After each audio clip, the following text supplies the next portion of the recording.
The call came at 2:47 a.m.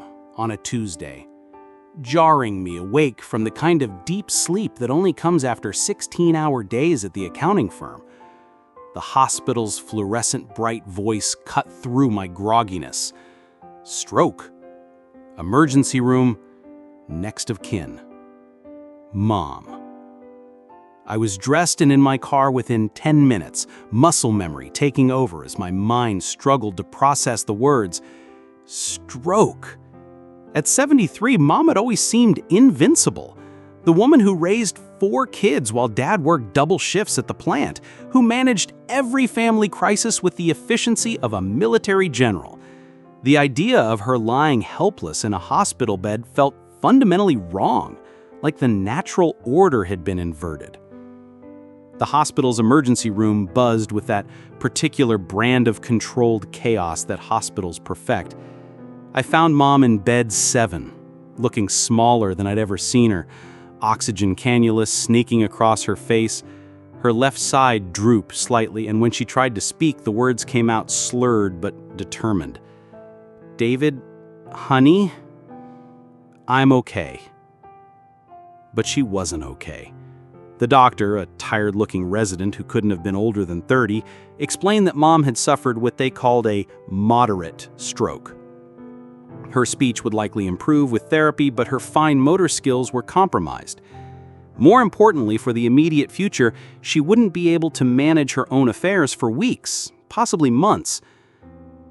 Someone will need to handle her finances, medications, legal matters, the doctor said, consulting his tablet. Do you have power of attorney arrangements? I didn't know.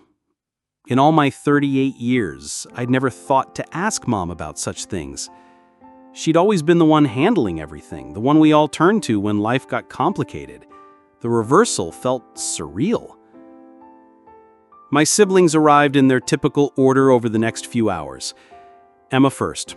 She'd always been Mom's baby, the idealistic high school teacher who lived closest and called every Sunday. Then Michael, the eldest, striding in like he owned the place in his perfectly fresh suit, already on his phone with what sounded like legal colleagues. Finally, Marcus arrived around noon, somehow managing to look like he'd stepped out of a magazine despite supposedly rushing from his downtown office. Jesus, David, why didn't you call me sooner? Marcus demanded, though I'd left 3 voicemails starting at 3 a.m. He swept past me to Mom's bedside, all dramatic concern and expensive cologne. Mom, don't worry about anything. I'll take care of everything. Of course he would. Marcus, the golden boy, the one who turned his marketing degree into some kind of consulting empire, who drove a BMW and lived in a glass-walled condo that probably cost more than I'd make in 5 years. Marcus, who Mom bragged about to anyone who'd listen, and whose success somehow made the rest of us feel perpetually inadequate. We should all be involved, I said, trying to keep the edge out of my voice. This isn't a one-person job. Marcus shot me a look, the same dismissive glance he'd been giving me since we were kids. David, I appreciate that you want to help, but I have experience with complex financial situations. This needs someone who understands business. Michael, ever the lawyer, stepped in before I could respond. Marcus is right that this is complicated, but David's the accountant. And honestly, this affects all of us. We should handle it together. Emma nodded from Mom's other side, where she was holding her mother's good hand. Mom always said we are stronger together. I caught the slight tightening around Marcus's eyes, quickly covered by his practiced smile. Of course, family first. I just want what's best for Mom. We agreed to meet at Mom's house the following evening. I'd bring my laptop and we'd go through everything together. Bank statements, insurance policies, bills. It seemed reasonable, responsible. I had no idea I was about to uncover 15 years of systematic deception. Mom's house sat in the same middle-class neighborhood where we'd all grown up, a modest 2-story with the kind of established landscaping that spoke to decades of careful tending. I arrived first, using the spare key Mom had given me years ago for emergencies. The place felt unnaturally quiet, filled with the accumulated weight of a life lived in one location for 40 years. I set up my laptop on the dining room table and began gathering documents. Mom had always been meticulous about record keeping, filing cabinets organized by year, folders labeled in her careful handwriting, bank statements, utility bills, insurance paperwork, all neatly sorted and readily accessible. Emma arrived with Chinese takeout and red-rimmed eyes. She'd been crying, I realized, probably mourning the sudden shift in our family dynamic. Michael came next, bringing his legal pad and that particular air of competent urgency that made him successful in court. Marcus was 45 minutes late, apologizing profusely about a client crisis that had kept him tied up. "So," Michael said, settling into his chair with characteristic directness, "what are we looking at?" I opened Mom's primary checking account statements, projecting them onto my laptop screen. The good news is she's been incredibly organized. Everything is documented, filed, easy to follow. For the first hour, everything looked exactly as I expected. Mortgage payments, utilities, groceries, the occasional larger expense for home maintenance or medical bills. Mom lived modestly but comfortably, on Dad's pension and Social Security, with a small savings account that had grown steadily over the years. Then I noticed a pattern. "What's this?" I asked, pointing to a line item that appeared monthly like clockwork. "Transfer to M. Chen Consulting, $2,000. Marcus barely glanced at the screen. "Oh, that's my consulting firm. Mom's been investing in some of my projects." But something about his tone felt off too casual for a man who normally loved talking about his business success. I scrolled back through the statements, tracing the transfers. They didn't start small and grow. They began at $1,500 monthly and had steadily increased over time. "Marcus, these go back," I counted quickly, "almost 15 years, and they're not consistent amounts." "Business investments rarely are," he said, but he wasn't looking at the screen anymore. I kept scrolling, my accountant's mind automatically calculating. The amounts varied, sometimes $1,500, sometimes $3,000, occasionally as much as $5,000. But they were relentless, appearing month after month with only occasional skips. "Jesus," I whispered, running the numbers in my head. "Marcus, this is close to $500,000. The room went silent. Emma's chopsticks stopped halfway to her mouth.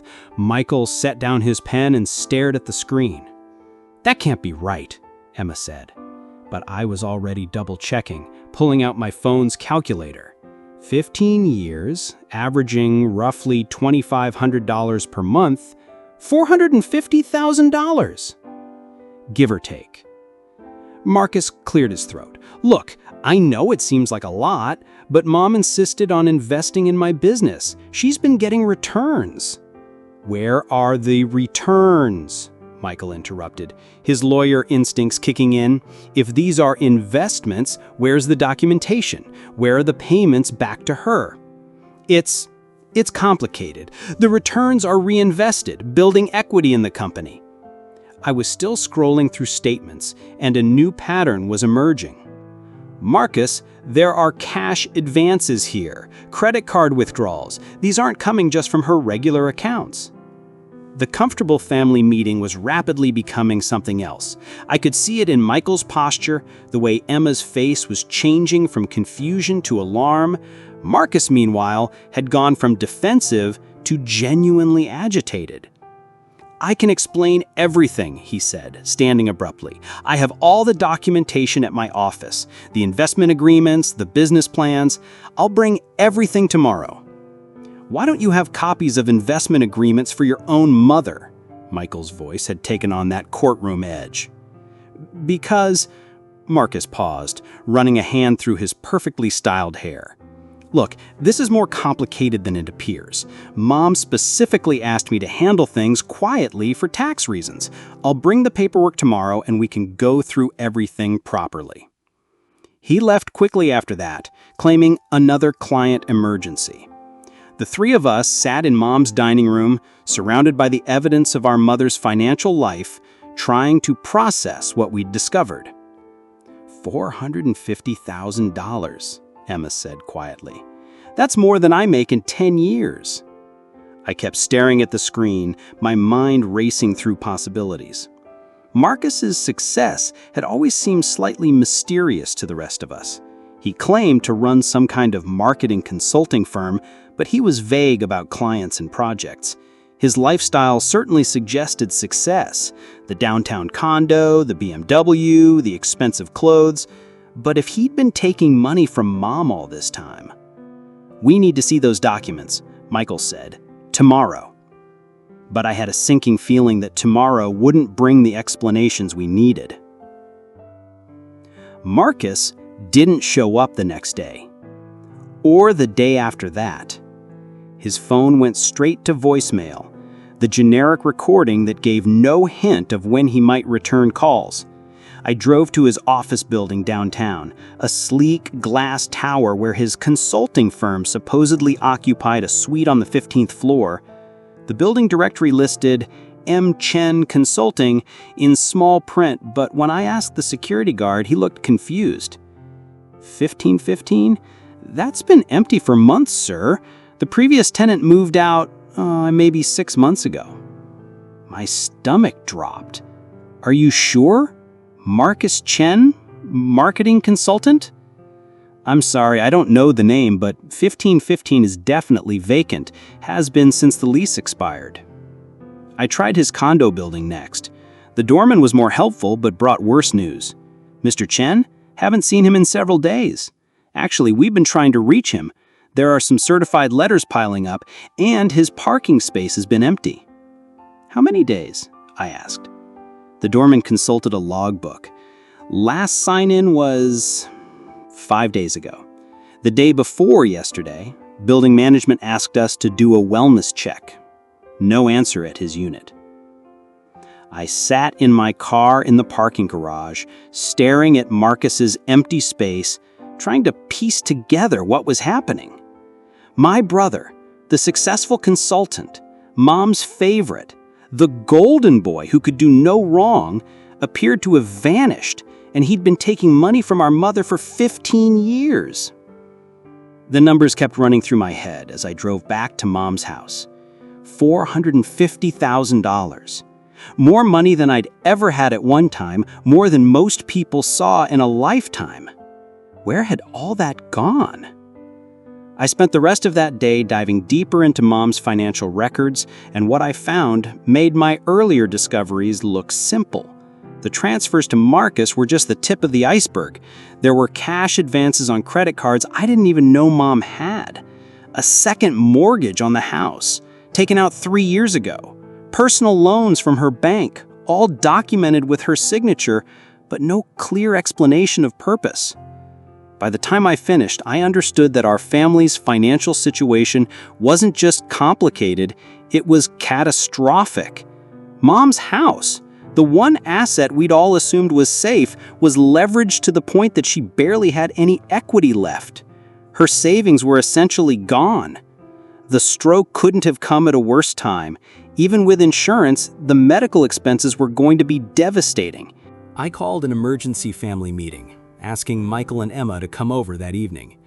I needed help processing what I'd learned, and we needed to make decisions quickly. "How bad is it?" Michael asked when he arrived, taking one look at my face. "Bad," I said. "Really bad." I walked them through everything I'd discovered. The credit card debt, the second mortgage, the loans. Emma kept shaking her head as if she could deny the numbers by sheer force of will. "This doesn't make sense," she said. "Mom's always been so careful with money. She used to lecture us about saving, about living within our means." "Unless she wasn't careful," Michael said grimly. "Unless someone convinced her to be uncareful." We sat with that possibility for a long moment. The idea that Marcus had somehow manipulated our 73-year-old mother into destroying her own financial security was almost too awful to contemplate. "We have to find him," Emma said. "He has to explain this." But even as she said it, I could see in her face the same growing dread that I felt. Marcus's disappearance wasn't looking like a coincidence anymore. It was looking like an escape. "There's something else," I said. "I've been thinking about the timeline. When did Marcus's success really take off? When did he get the fancy condo, the new car?" Michael was already nodding. "You're right.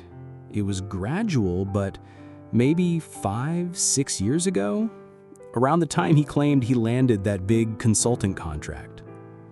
The transfers to his account increased around the same time, from $1,500 a month to $3,000, sometimes $5,000. Emma was crying now, quiet tears that she kept wiping away with the back of her hand. "You're saying he's been stealing from Mom? For years?" "I'm saying the money went to him, and I can't find any evidence that it was legitimate business investment. And now he's disappeared right when we started asking questions." Michael stood up, began pacing Mom's small dining room. "We need to report this. Elder financial abuse is a serious crime." "We don't know that's what happened," Emma said, but her voice lacked conviction. "Then where is he? Why won't he answer his phone? Why is his office empty?" None of us had good answers. The knock on Mom's door came 2 days later, when I was there sorting through more paperwork and trying to figure out how to break the news to her about our family's financial situation. I wasn't expecting anyone, so I approached the door cautiously. 2 men stood on the front porch, both wearing nice suits that didn't quite hide their underlying menace. They were polite, professional even, but something about their presence made every instinct I had start screaming warnings. "Good afternoon," the taller one said. "We're looking for Marcus Chen. Is he available?" My mouth dried. He's not here. Can I help you with something?" "Are you family?" the shorter man asked, and there was something in his tone that suggested the question wasn't casual. "I'm his brother, David." They exchanged a glance.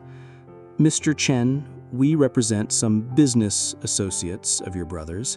He's been difficult to reach recently, and there are some outstanding obligations that need to be addressed."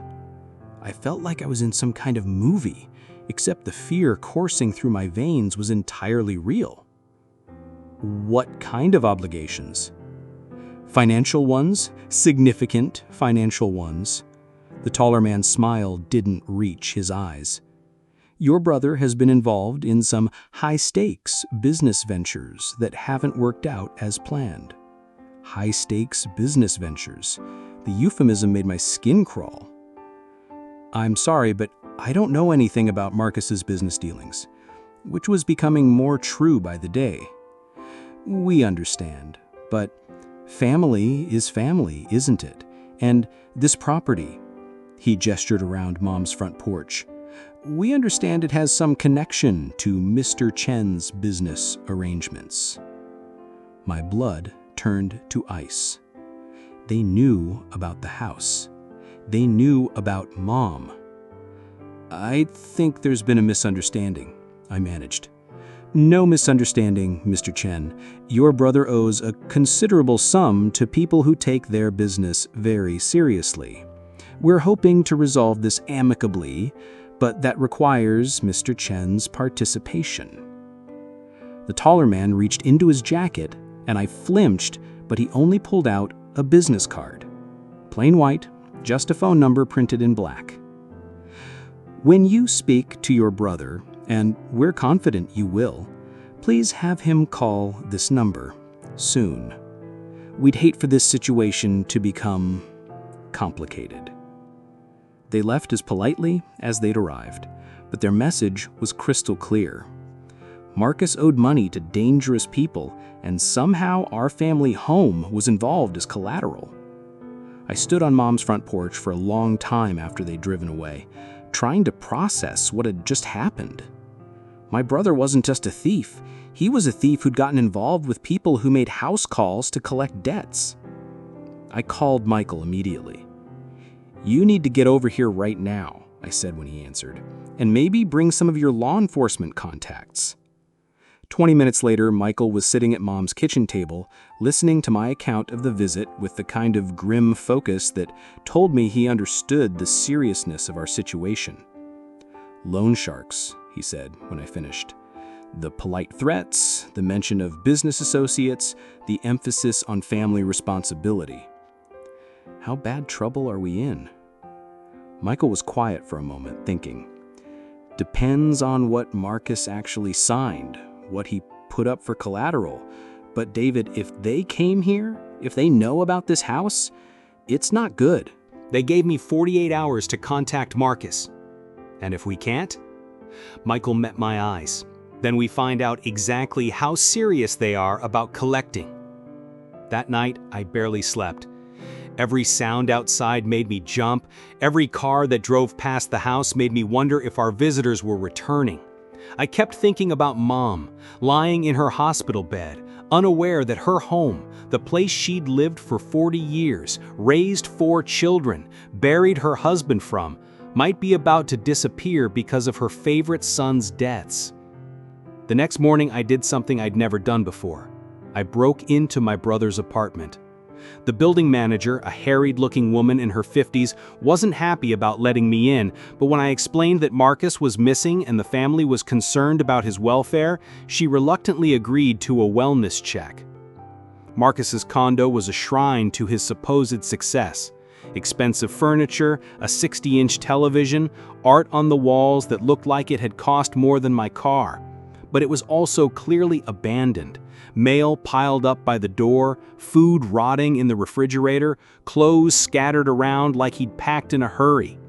I searched through his desk, his closet, anywhere that might give me a clue about where he'd gone or what he'd gotten himself into. What I found made me understand, finally, the full scope of my brother's deception. Poker chips, dozens of them, from casinos in 3 different states. Betting slips, some for amounts that made me nauseous. Credit card statements showing cash advances at ATMs in casino hotels. Rewards cards from gambling establishments, the kind they give to frequent visitors. Marcus wasn't a successful consultant. He was a compulsive gambler. I found his actual bank statements hidden in a shoebox under his bed. The pattern was devastating in its clarity. Periodic large deposits, transfers from Mom's accounts, followed immediately by massive withdrawals or checks to casinos.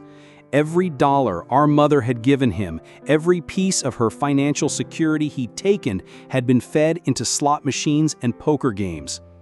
There were win-loss statements from the IRS showing that Marcus had indeed had some big wins over the years, but the losses dwarfed the winnings. For every $10,000 he'd won, he'd lost 15. For every good month, there were 3 catastrophic ones.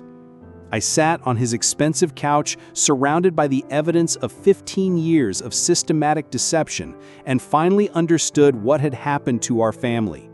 Marcus hadn't been successful at all. He'd been drowning, and he'd pulled all of us down with him. My phone rang. Marcus. "David?" His voice sounded hollow, exhausted. "I heard some people came to see you." "Where are you?" "Does it matter?" "I'm fucked, David. We're all fucked."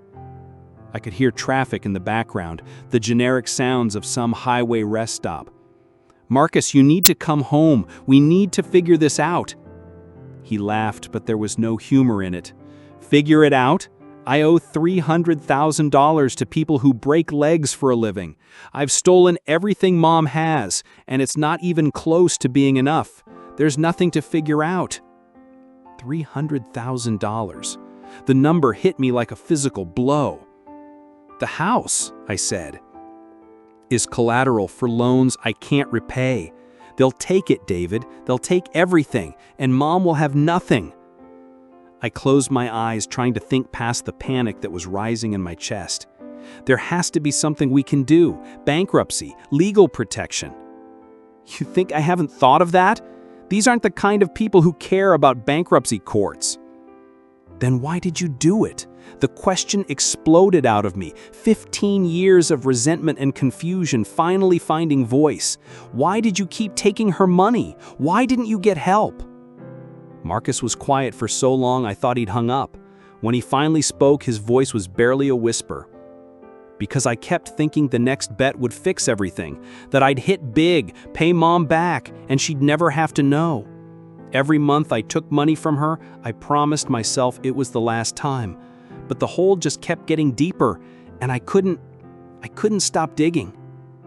I could hear him crying now, the sound of a man who'd finally run out of places to hide. I'm so sorry, David. I'm so fucking sorry. I never meant for this to happen. Come home, I said. We'll figure it out together. I can't. If I come back, they'll kill me. And if I don't pay them, they'll take the house anyway. The line went dead. I sat in Marcus's abandoned condo for another hour trying to process everything I'd learned. My brother, the golden boy, Mom's favorite, the success story our family had rallied around for 15 years, was a compulsive gambler who'd stolen nearly $500,000 from our elderly mother and gotten our family home mixed up with loan sharks. But underneath my anger, underneath the fear and the betrayal, I could still hear that broken voice on the phone. Marcus was drowning, had been drowning for years, and in his desperation he'd pulled all of us down with him. The question now was whether any of us would make it to shore. I called Michael from Marcus's condo and told him everything I'd discovered. The gambling evidence, the phone call, the $300,000 debt that apparently had our family home as collateral. Jesus Christ, Michael said when I finished. David, you need to get out of there and come straight to my office. We need to involve the police. The police can't help us with loan sharks. No, but they can help with the elder financial abuse, and we need to get ahead of this before those people decide 48 hours was too generous. Michael's law office occupied the top floor of a converted Victorian downtown, the kind of place that screamed established respectability. I'd always been slightly intimidated by it, by the leather-bound books and the certificates on the wall that represented a level of professional success I'd never achieved.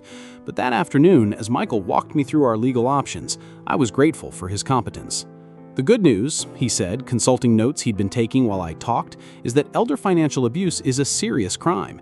If we can document that Marcus systematically deceived Mom and took money under false pretenses, we can potentially get victim status that might protect some assets. And the bad news?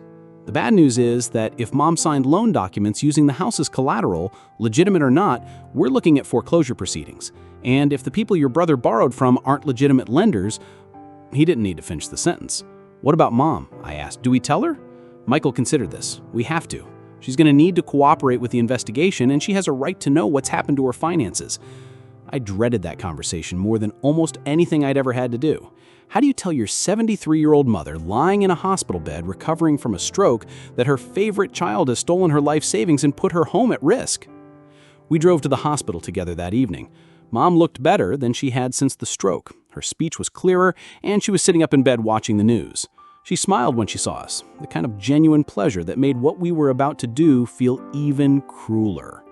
David, Michael, I was just thinking about you boys. Have you heard from Marcus? He was supposed to visit yesterday. Michael and I exchanged a glance. We had agreed that I should handle most of the conversation since I had discovered the financial problems. Mom, we need to talk to you about some things we found when we were going through your finances. Her face immediately grew serious. Is something wrong? I spent the next 20 minutes walking her through everything we'd discovered. The transfers to Marcus, the hidden credit cards, the second mortgage, the loans. I tried to be gentle, but there was no way to soften the essential facts. Marcus had been taking her money for 15 years, and now dangerous people were demanding payment. Mom listened to it all in silence, her face growing paler as I explained the scope of the financial damage. When I finished, she was quiet for a long time, staring at her hands folded in her lap. I knew, she said, so quietly I almost didn't hear her. What? I knew he was gambling. Not how much, not about the other people, but I knew he had a problem. Michael leaned forward. Mom, if you knew, why did you keep giving him money? Her eyes filled with tears. because he's my son, because he said he was getting help and that he just needed to get through a rough patch, because every time he came to me, he was so ashamed, so desperate. She wiped her eyes with the back of her hand. I thought if I loved him enough, if I supported him enough, he'd get better. The naked pain in her voice was almost unbearable. This wasn't just about money. It was about a mother watching her child destroy himself and everyone around him, helpless to stop it. He told me it was for his business, and sometimes I believed him, but other times I knew exactly what it was for, and I gave him the money anyway. Mom, you're the victim here. Marcus manipulated you, took advantage of your love for him. She shook her head. I'm not a victim, David. I made choices. Bad choices maybe, but choices. I chose to give him money even when I suspected where it was going. I chose to take out loans, to mortgage the house, because you were trying to save your son, Michael said. And now I've lost everything anyway. Mom's voice was steady now, resigned. The house? I nodded. Probably. Unless we can find a way to— No, she said firmly. No more. I won't let Marcus's sickness destroy all of you too. What do we need to do? Michael explained the legal process, filing reports with Adult Protective Services, cooperating with a police investigation, potentially pursuing criminal charges against Marcus. It would be complicated, lengthy, and painful for everyone involved. Will it help Marcus? Mom asked. It might. Sometimes getting arrested is what finally forces someone into real treatment. Mom nodded. Then we'd do it, all of it. I felt a mixture of admiration and heartbreak watching my mother make the hardest decision of her life. She was choosing to report her own son, to potentially send him to prison because she understood finally that enabling his addiction wasn't love. It was another form of destruction. There's something else, I said. Marcus called me today. He's in a bad place, Mom. Really bad. He talked about suicide. Mom's composure cracked for the first time. Where is he? I don't know. Somewhere on the road, but Mom, he's scared. Of the people he owes money to, of what he's done to us, of everything. She was crying, openly now. I have to talk to him. I don't know if that's a good idea, Michael said gently. He's my son, Mom said with a fierceness that reminded me why we'd all been a little afraid of disappointing her when we were kids. Whatever he's done, however much he's hurt us, he's still my son, and if he's thinking about, I need to talk to him. I understood then that for all the legal proceedings and financial consequences ahead of us, this was still fundamentally a story about a family trying to save one of its own. Marcus had betrayed us, stolen from us, endangered us. But he was also our brother, Mom's child, and despite everything, we still loved him. That was going to make the next few months either our salvation or our final destruction. Marcus called me again 2 days later, while I was at work trying to pretend that my personal life wasn't imploding. I stepped into a conference room to take the call privately. David, I've been thinking, he said without preamble, about what I can do to fix this. Where are you? It doesn't matter. Listen, I want to sign everything over to you and Michael. Power of attorney, whatever legal stuff needs to happen. If I'm not in the picture, maybe you can work something out with Mom's creditors, protect some of her assets. I could hear desperation in his voice, but also something that might have been hope. Marcus running away isn't going to solve this. These people, they're not going to just forget about the money because you disappeared. They might if they think I'm dead. The casual way he said it made my blood freeze. Marcus, no, don't even think about that. Why not? I'm dead anyway, right? Either they kill me, or I spend the rest of my life hiding, or I go to prison for what I did to Mom. At least if I'm dead, maybe you can convince them the debt dies with me. That's not how it works, and you know it. Mom signed papers. The house is still collateral. Marcus was quiet for a moment. When he spoke again, his voice was different, calmer, more focused. Then I need to come back. What? I need to come back and face this. All of it. The debt, the charges, whatever happens. Running away just makes it worse for everyone else. I felt a surge of relief so intense it was almost painful. Marcus, yes, come home. We'll figure it out together. I need to go into treatment first. Real treatment, not just some outpatient bullshit. There's a place in Arizona, A residential program specifically for gambling addiction. 30 days minimum. Can you afford it? He laughed bitterly. I can't afford anything, David. But they have payment plans and maybe it's time I started thinking about the future instead of just the next bet. For the first time in months, Marcus sounded like my brother instead of a stranger wearing his face. Mom wants to talk to you. I can't. Not yet. I'm too ashamed. She loves you, Marcus. That hasn't changed. It should have. His voice cracked. After what I did to her, it should have. But it hasn't, and when you're ready, she'll be here. We talked for another few minutes about logistics.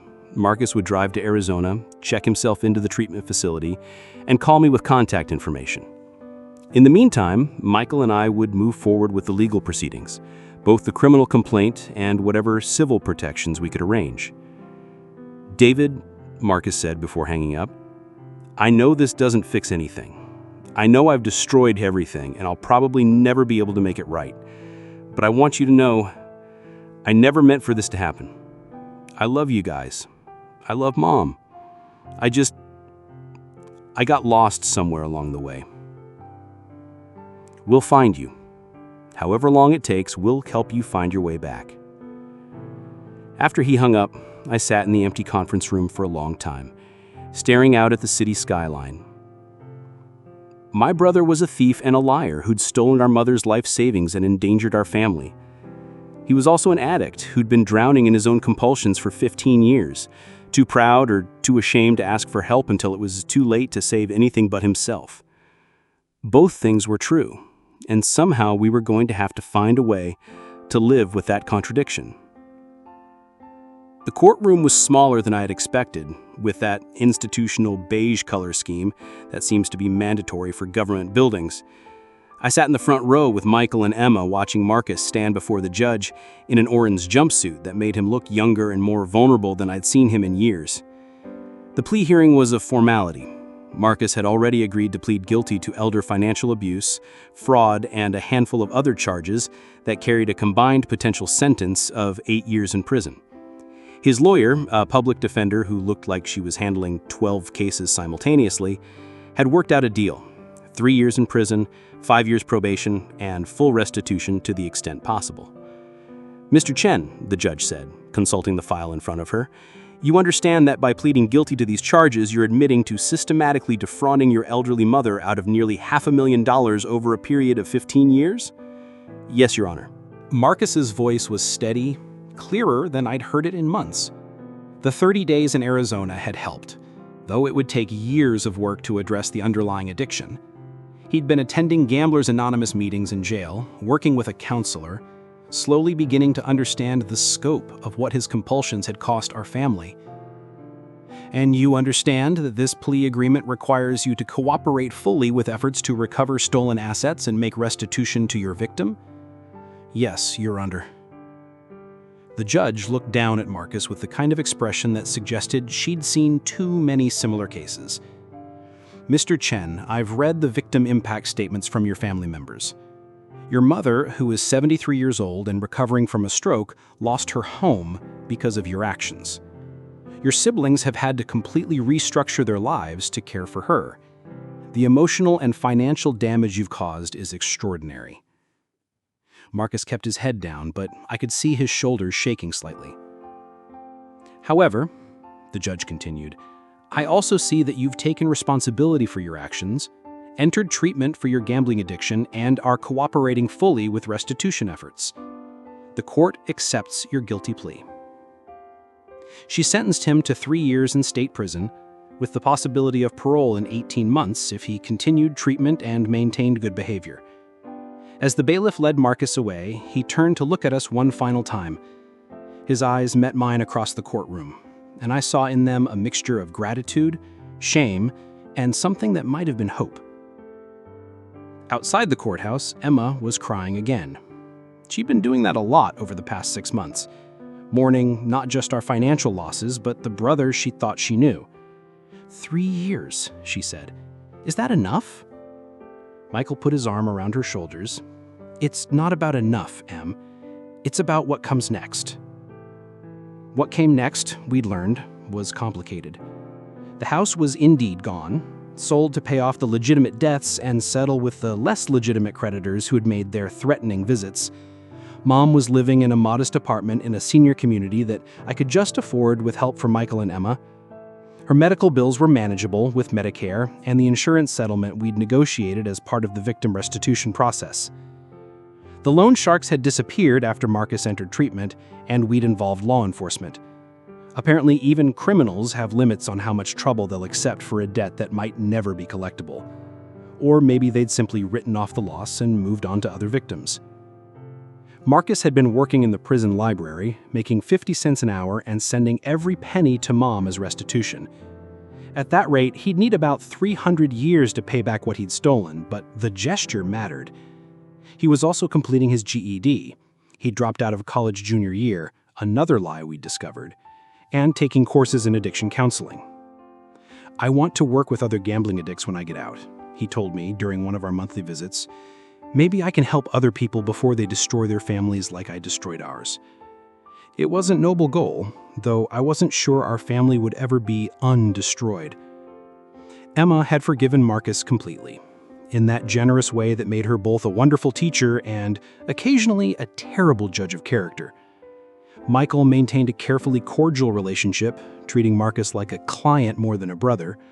Mom visited him every month, bringing homemade cookies and updates about our lives, as if 3 years in prison were just another phase Marcus was going through.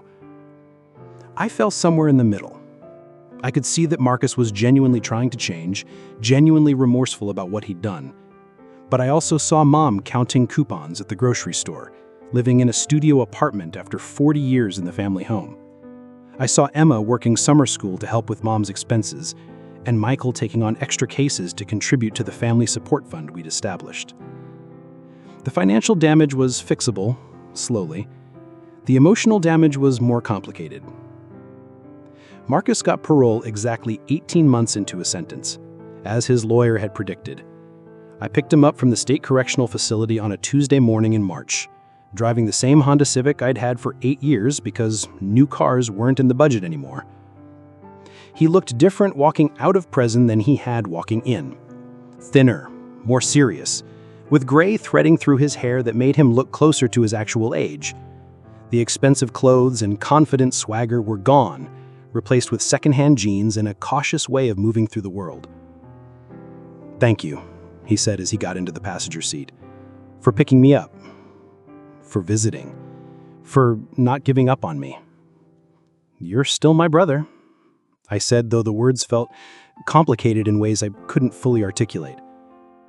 I'd found Marcus a place to live, a studio apartment in a transitional housing complex that specialized in helping ex-offenders reintegrate. It was sparse but clean, with a kitchenette and a fold-out bed and not much else. The rent was manageable on the salary he'd be making at the nonprofit organization that had agreed to hire him. "Community Action Recovery Services," I explained as we drove through the city. "They provide counseling and support services for addiction recovery. The director is a friend of Michael's, and when she heard about your situation, she was willing to take a chance." Marcus nodded, staring out the window at neighborhoods that had changed while he'd been gone. "What's the catch?" "I had lunch with Janet yesterday," he told me at our most recent coffee date.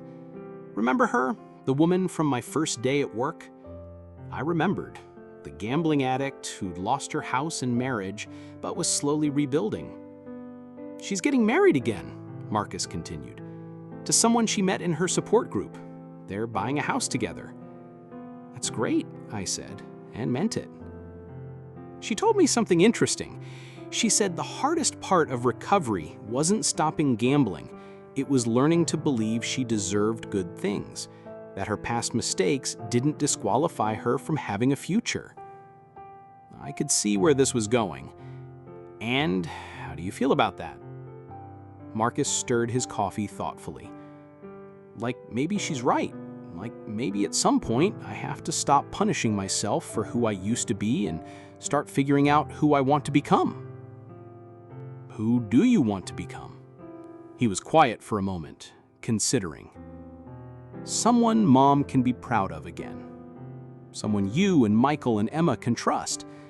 Someone who uses what he learned from hitting rock bottom to help other people avoid the same mistakes. You're already becoming that person, I said. Some days I believe that. Other days, he shrugged. Other days I still feel like I'm one bad decision away from destroying everything again. That's probably healthy, I said. Overconfidence was part of what got you in trouble in the first place. Marcus laughed, the first genuinely relaxed laugh I'd heard from him in years. Thanks for the pep talk, big brother. Anytime. As I drove home that afternoon, I realized something had shifted in our relationship. The careful distance I'd maintained for 2 years was finally starting to close. I was beginning to trust that Marcus's recovery was real, that the changes I saw in him were permanent rather than temporary performance. It had taken 4 years, but my brother was finally coming home. That evening, I called Mom to check in on her, as I did every few days. "How are you doing, sweetheart?" she asked, and I could hear the television in the background, some cooking show she'd become addicted to. "Good, Mom. I had coffee with Marcus today." "Oh, wonderful. How is he?" "He's good, really good. He seems settled, I guess, like he's figured out how to live with what happened without being destroyed by it." Mom was quiet for a moment. "I'm proud of him," she said, finally. "And I'm proud of you, too, David, for not giving up on him, for helping him find his way back to the family." "We all helped," I said. "Yes, but you especially. You were the one who discovered what was happening, who made the hard decisions about getting the authorities involved, who visited him in prison when it would have been easier to write him off. You saved him, David, and in saving him, you saved us all." After we hung up, I sat in my kitchen thinking about the past 4 years. We'd lost the family home, most of Mom's savings, and nearly lost each other. But we'd also learned things about resilience, about the difference between love and enabling, about the possibility of redemption even after terrible mistakes. Marcus had been the favorite, the golden boy, the success story we'd all measured ourselves against. His fall had been devastating, but it had also been necessary. The person he'd been, charming, successful, secretly drowning, had been unsustainable. The person he was becoming, honest, humble, genuinely helpful to others, was someone we could actually trust. It had taken 4 years, but we were finally learning how to be a family again. Not the family we'd been before, with its hidden secrets and unexamined assumptions, but something more honest and therefore more durable. The favorite had fallen, and in falling, he'd found himself. We all had. No catch. Well, except that you'll be working with gambling addicts, which means being around people who are where you were 3 years ago. Your counselor thinks it might be triggering. Everything's triggering, Marcus said quietly. I saw a lottery ticket in the prison commissary last week and felt my hands start shaking. But maybe that's exactly why I need to do this work. We drove in silence for a few more blocks before Marcus spoke again. "How is she, Mom? Really?" I'd been dreading this question. "She's adjusting. The apartment is nice enough and she's made friends in the senior center. But David, she's 75 years old and living on Social Security because her savings are gone. She's fine, but she's not okay." Marcus closed his eyes. I know what I took from her, from all of you." "The money's not the worst part," I said, surprising myself with the admission. "The worst part is the trust. Do you understand that?" He was quiet for a long time. When he finally answered, his voice was barely audible. "Yeah, I understand." Marcus's first day of work was a Tuesday in April. I'd offered to drive him, but he insisted on taking the bus. Part of rebuilding his independence, he said. That evening, he called to tell me about his first day. I met with 12 different people, all in different stages of recovery from gambling addiction. David, some of their stories, it was like looking in a mirror. The lies, the manipulation, the way they convinced themselves that the next bet would fix everything. How did it feel? Terrifying and necessary. He paused. There's a woman, Janet, who's been clean for 2 years, but she's still paying off debts from her addiction. She lost her house, her marriage, her relationship with her kids, but she's working, she's staying clean, and she's slowly rebuilding. I could hear something in his voice, not quite hope, but maybe the possibility of hope. She told me something today that I keep thinking about. She said, recovery isn't about making amends for what you did wrong. It's about becoming someone who wouldn't do those things again. Do you think that's possible? Becoming someone different? I don't know, Marcus said honestly, but I have to try, because the person I was, that person destroyed everything he touched. Mom's 76th birthday fell on a Saturday in June. We celebrated at her apartment, just the 4 of us, like old times, except nothing was like old times anymore. Marcus brought flowers that he'd saved up to buy, and Emma made Mom's favorite chocolate cake from scratch. Michael had found a bottle of the wine Mom and Dad used to share on special occasions, the kind of thoughtful gesture that showed he was trying to rebuild bridges he once thought were permanently burned. This is nice, Mom said, looking around at her children gathered in the small living room of her senior apartment. It was nice, in a way, but it was also fragile, held together by collective determination rather than the easy affection that had once defined our family gatherings. We were all trying, all working to rebuild something that had been broken, but the cracks still showed. Marcus was doing well at his job. He'd been promoted to senior counselor and was leading support groups for new clients. He lived simply, almost monastically, in his studio apartment. Every month, he sent Mom a check for whatever he could spare after rent and basic expenses. It was never much, maybe $50 or $75, but it was consistent, and it mattered more than the amount suggested. Mom had forgiven him completely, as I'd known she would. She included him in family group texts, sent him pictures of her students' artwork, treated him like the brother she remembered from childhood. Michael was more cautious, but increasingly warm, especially as he saw evidence that Marcus's changes were real and sustained. I was still figuring out where I stood. David, Marcus said, as we were cleaning up after dinner, can we talk, just the 2 of us? We walked to the small park near Mom's apartment complex, the kind of place designed for elderly residents who wanted to sit on benches and feed ducks. It was peaceful in the evening light, quiet enough for difficult conversations. I've been wanting to ask you something, Marcus said. Are we ever going to be okay, you and me?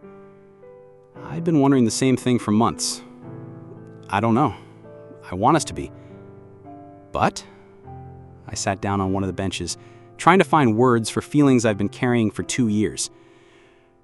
But every time I look at Mom in that tiny apartment, every time Emma talks about picking up extra work to help with expenses, every time I think about the house where we grew up being sold to pay off your gambling debts, I get angry all over again.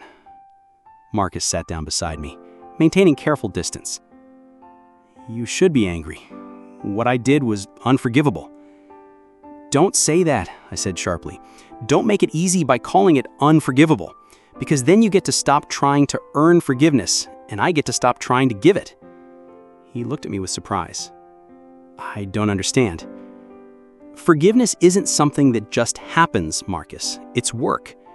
Every day I have to choose to believe that the person you are now is different from the person who stole from Mom.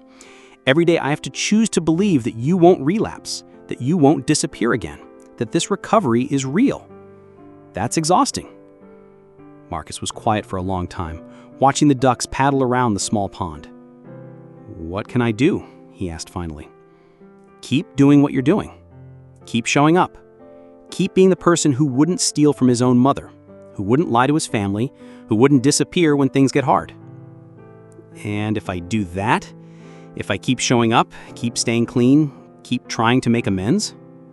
I looked at my brother, really looked at him. The expensive clothes and confident swagger were long gone, replaced by the careful humility of someone who'd learned that his choices had consequences beyond himself. He looked tired, but not defeated. Sorry, but not self-pitying. Then maybe someday I'll stop being angry, I said. And maybe someday you'll stop feeling guilty. And maybe we'll figure out how to be brothers again.